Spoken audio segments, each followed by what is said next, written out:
এই মামুনুল হক, এই হিজরাত দল, হিজরার বাচ্চারা, হিজরাত, আপনারা ওই ওয়াজ মাহফিলে আপনারা প্রতিহত করবেন তাদেরকে। ওদের মধ্যে কোনো লোকের মৃত্যু হলে তুমি কখনো তার জানাজা নামাজ পড়ো না, কখনো তার কবরের পাশে তুমি দাঁড়িও না। কেননা এ ব্যক্তিরা আল্লাহ তাআলা ও তার রাসূলের সাথে কুফরি করেছে, এরা নাফরমান অবস্থায় মরেছে।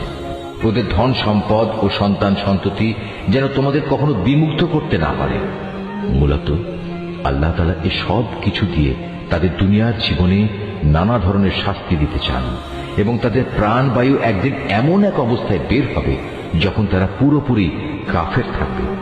যখনই এমন ধরনের কোন সূরা নাজিল হয় যাতে বলা হয় তোমরা আল্লাহর উপর ঈমান আনো এবং তার রাসূলের সাথে মিলে কাফেরদের বিরুদ্ধে জিহাদ করো, তখনই তাদের বিত্তশালী ব্যক্তিরা তোমার কাছে এসে যুদ্ধে না যাওয়ার জন্য অব্যাহতি চায় এবং তারা বলে, হে নবী, আমাদের রেহাই দাও, যারা ঘরে বসে আছে তাদের সাথে আমাদেরও বসে থাকতে দাও।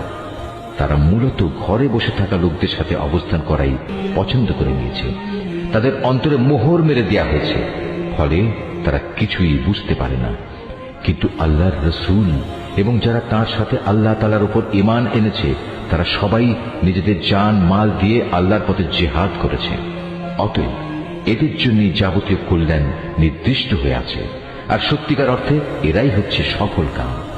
এর বিনিময়ে আল্লাহ তাআলা এদের জন্য এমন এক সুরম্য জান্নাত প্রস্তুত করে রেখেছেন যার পাদদেশে ঝর্ণাধারা প্রবাহমান, সেখানে তারা চিরকাল থাকবে। বস্তুত এ হচ্ছে সর্বোত্তম সাফল্য।